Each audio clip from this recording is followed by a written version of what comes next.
Nagash, le grand nécromancien, arrive enfin dans Total War Warhammer 3 dans un DLC sur la fin des temps et je suis extrêmement heureux personnellement. Et en plus, je pense que ça annonce beaucoup de choses pour l'âge de Sigmar. J'en avais un peu déjà parlé sur une précédente vidéo de la chaîne où je parlais un peu de comment j'imaginais comment pourrait fonctionner un Total War Warhammer AOS et 40 000.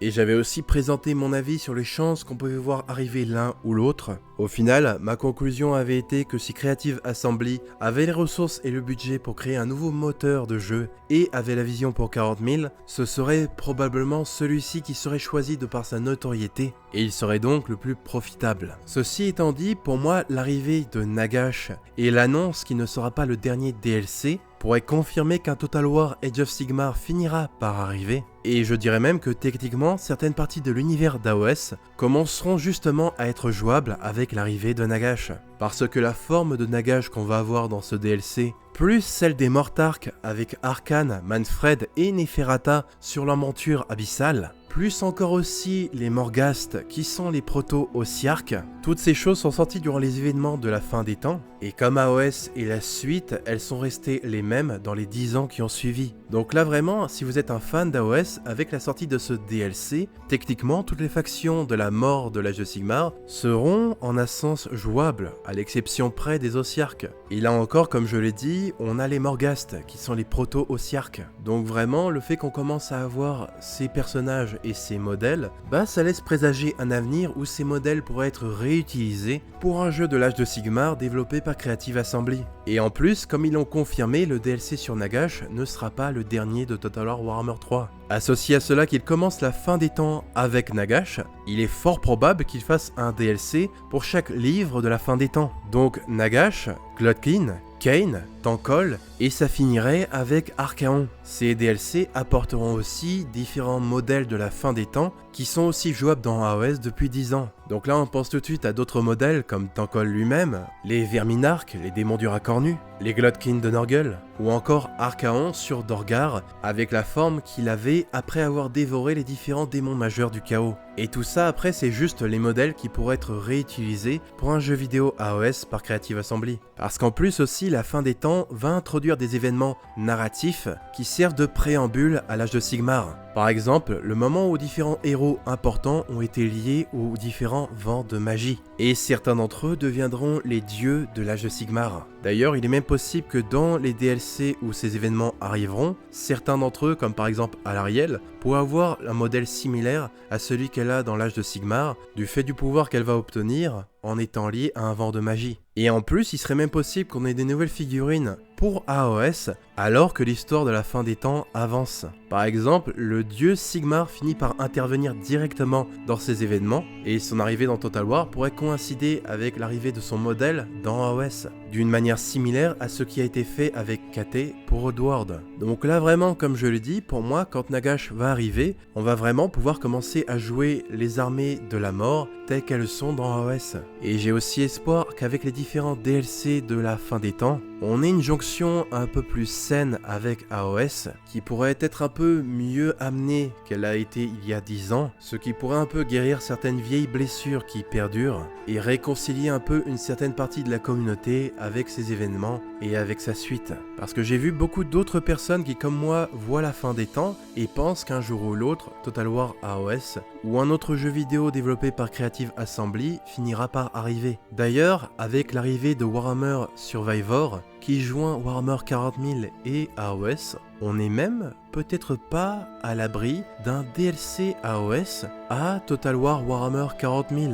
Après tout, il y aura un nouveau moteur, et si Creative Assembly décide d'avoir une carte de campagne en 3D avec différentes planètes, il y aura des bases mécaniques pour pouvoir avoir différents royaumes dans la campagne de l'âge de Sigmar. Et aussi d'ailleurs, si ça ne se fait pas, on va devoir attendre au moins 10 ans avant que Creative Assembly ne fasse un jeu AOS, ce qui serait un peu trop long selon moi. Mais cette discussion autour d'AOS a commencé à faire grincer des dents. Et malheureusement, ça a aussi réveillé une certaine véhémence des anti-AOS. Une véhémence qui, selon moi, n'a jamais eu aucun fondement logique. Alors attention, ceux qui jouaient à Warhammer Fantasy Battle depuis des années et qui ont vécu la fin des temps, je compatis entièrement avec ce que vous avez vécu. Et aussi, je ne veux surtout pas faire de généralité, tous les fans de Battle ne aiment pas AOS. Au contraire, il y a énormément de joueurs AOS qui étaient aussi des joueurs Battle. Là, je parle vraiment de gens qui ont rejoint une sorte de mouvement de haine systématique envers AOS. Certains voient cela comme une forme de résistance à ce qu'a fait Game Workshop il y a 10 ans et pensent qu'en bâchant AOS, cela servira de rétribution pour la fin de Warhammer Fantasy Battle. Alors qu'au final, ça n'affecte aucunement Game Workshop. Au final, les seules personnes que ça affecte et que ça fait souffrir, ce sont les fans d'AOS, qui n'ont absolument rien demandé et dont une bonne partie n'était même pas encore dans le hobby quand les événements de la fin des temps sont arrivés. D'un point de vue d'un fan d'AOS, vous arrivez dans un hobby qui vous plaît, avec un univers qui vous intéresse, et vous commencez à vous faire harceler de nulle part, parce que vous osez aimer quelque chose de différent qu'eux. Et le pire, c'est que parmi ces bâcheurs, une bonne partie d'entre eux ne jouaient absolument pas à Warhammer Fantasy Battle. Certains d'entre eux sont juste des fans qui sont arrivés avec Total War Warhammer, ils ont commencé à traîner sur les réseaux, ont vu le bashing envers AOS, et ont commencé à s'inventer une vie alors qu'ils n'ont jamais tenu une figurine de leur vie. Ce type de haters sont limite une insulte pour ceux qui ont vraiment subi la fin des temps en fait. C'est limite des moutons qui ont rejoint ce mouvement par mimétisme social. Quand leur seule interaction avec Warhammer, c'est souvent juste Total War Warhammer. Ils vont connaître le nom des factions, le nom des personnages, mais vont pas forcément s'intéresser au lore en profondeur. Même si ça en soi c'est pas forcément un problème. Tout le monde n'a pas forcément le temps ou l'envie de lire des dizaines et des dizaines de livres ou d'ingurgiter des centaines d'heures de vidéos de lore. Tout le monde a sa propre façon d'interagir avec le hobby, que ce soit avec le lore, la peinture, le wargame, les jeux vidéo, vraiment, il y a énormément de facettes au hobby. Et là où je veux en venir, c'est que le type de hater qui vient de Total War Warhammer ne connaît de l'univers que ce qu'il a vu dans le jeu. Ils vont pas forcément connaître l'histoire des anciens ou d'Aenarion et des rois phénix. Ils vont peut-être penser que Tyrion est un roi phénix par exemple. Donc vraiment, beaucoup ont rejoint ce train de la haine d'un événement qui ne les a pas concernés en aucun cas et qui se sont un peu inventé une vie. Je vois pas d'autre façon de le présenter en fait. Et en plus, je suis sûr qu'une partie d'entre eux ne touchera jamais au wargame, à Old World. Et c'est là que j'aimerais clarifier quelque chose, c'est que dans ces débats entre Fantasy Battle et AOS, on a souvent tendance à mélanger le wargame avec l'IP, les settings en eux-mêmes.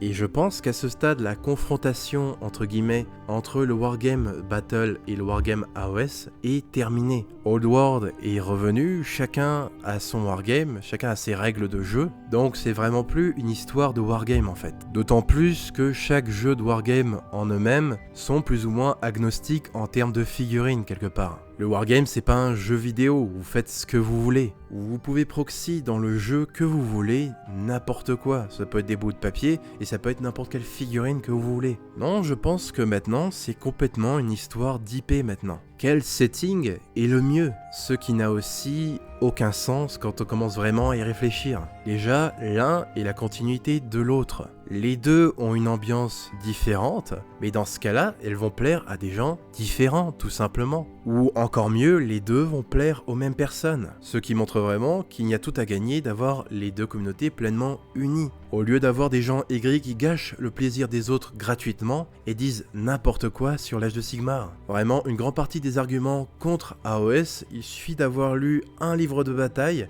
et vous savez pertinemment qu'ils ne savent absolument pas de quoi ils parlent. Vous allez les entendre dire qu'il n'y a pas assez de lore ou que c'est mal construit, quand bien souvent les choses qu'ils critiquent viennent de l'ancien monde. Donc c'est littéralement se tirer une balle dans le pied à ce stade. Certains vont dire qu'on ne peut pas trop bien se représenter comment sont les royaumes, qu'il n'y a pas de carte pour savoir où sont les factions, ce qui encore une fois est totalement présent. Mais ce genre d'argument prouve leur mauvaise foi, ils n'ont même pas fait l'effort de chercher en fait. Après, si je veux clairement rester objectif, par exemple sur Warhammer 40 000 et Battle qui ont tous les deux plus de 40 ans, et leur lore a eu tout le temps d'être vulgarisé. AOS a encore 10 ans, mais encore une fois, si on cherche, ces informations sont là. C'est juste que les personnes qui propagent de la mésinformation sur AOS ont la flemme. Ils veulent juste qu'on leur régurgite tout dans la bouche. Mais à partir de là, si vous êtes si peu investi, d'où est-ce que vous vous inventez une vie pour aller harceler une communauté? Vraiment, peu importe les angles vers lesquels j'essaie de m'orienter pour essayer de comprendre leur point de vue, ça ne justifie en rien ce bashing.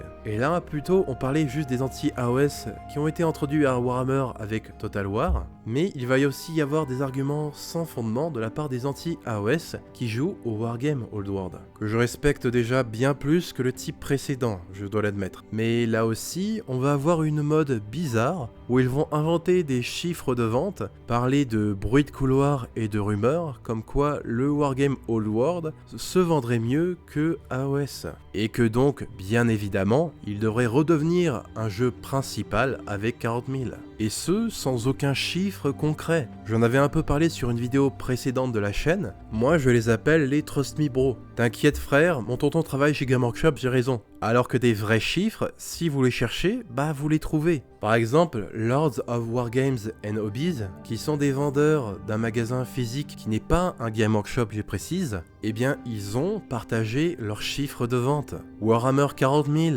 équivaut à 20% de leurs ventes, ce qui est pas dégueu, mais en même temps ça m'étonne pas. AOS est équivalent à 10%, ce qui pour un univers de seulement 10 ans, réussir à faire 50% de 40 000, c'est pas mal. Et Warhammer The Old World équivaut à 2% de leurs ventes. Et encore, ils l'ont mis dans un groupe de jeux secondaires Game Workshop avec Necromunda, etc. Donc là, voilà, vous avez des vrais chiffres. J'aime pas faire ça personnellement, mais c'est des vrais chiffres, j'y sors pas de mon cul. Après, il s'agit d'un seul magasin et ce n'est pas représentatif de tout, je le concède, mais au moins, ce sont des vrais chiffres. Et le plus triste dans cette histoire, c'est que je pense que la haine envers AOS ne va pas s'arranger dans le futur. Là, pour l'instant, quasiment tout le monde est content, on va avoir plusieurs DLC de la fin des temps et Total War Warhammer va continuer d'avoir du contenu, mais dans quelques années, après Total War, les gens vont se rendre compte que c'est ce jeu qui portait l'univers, plus que Old World. D'ailleurs, Old World est là grâce à Total War. Et pourquoi je pense que ça va peut-être s'empirer à partir de là? Bah, c'est parce que j'ai l'impression que Game Workshop ne prévoit pas de faire de jeux vidéo sur Warhammer Battle après celui-ci. Et là, encore une fois, je ne profère pas des paroles en l'air, je les sors pas de mon cul comme certains, il y a une base à cette théorie. Ça vient littéralement de Game Workshop eux-mêmes dans leur rapport annuel à leurs investisseurs. Quand ils abordent les jeux vidéo, ils disent bien sûr qu'ils vont continuer à en faire sur Warhammer 40 000, mais aussi qu'ils prévoient d'en faire sur l'âge de Sigmar. Et Old World est mentionné à différents endroits dans ce rapport, mais pas ici. Et ce qui vient un peu confirmer ces plans, bah c'est Warhammer Survivor déjà. Les prochains jeux vidéo Warhammer qui ne seront pas sur Warhammer 40 000 seront sur l'âge de Sigmar. Donc là, c'est pas des bruits de couloir, des rumeurs. C'est ce qu'ils ont déjà prévu de faire. Peu importe la haine qu'il y aura envers AOS ou leur harcèlement envers ses joueurs. Je ne fais pas souvent ce genre de vidéos et quand je le fais, je le dis souvent, je n'aime pas les faire. Mais vraiment, les fans d'AOS n'ont rien demandé et n'ont pas attaqué les premiers. Et tant que ça continuera, eh bien je serai là pour rappeler les faits et rien d'autre. Pour finir sur une pointe plus positive, encore une fois je suis très heureux de voir Nagash arriver et j'espère sincèrement que cette reconstitution de la fin des temps guérira des blessures et apportera un peu plus de positivité sur le sujet. Merci pour ceux qui ont regardé et écouté jusqu'au bout. Pour ceux qui ont déjà fulminé dès le début de la vidéo et qui ont déjà commencé à mettre des commentaires négatifs, je ne peux pas grand chose. Et pour ceux qui veulent débattre du sujet, merci de le faire de manière constructive. Sur ce, à la prochaine.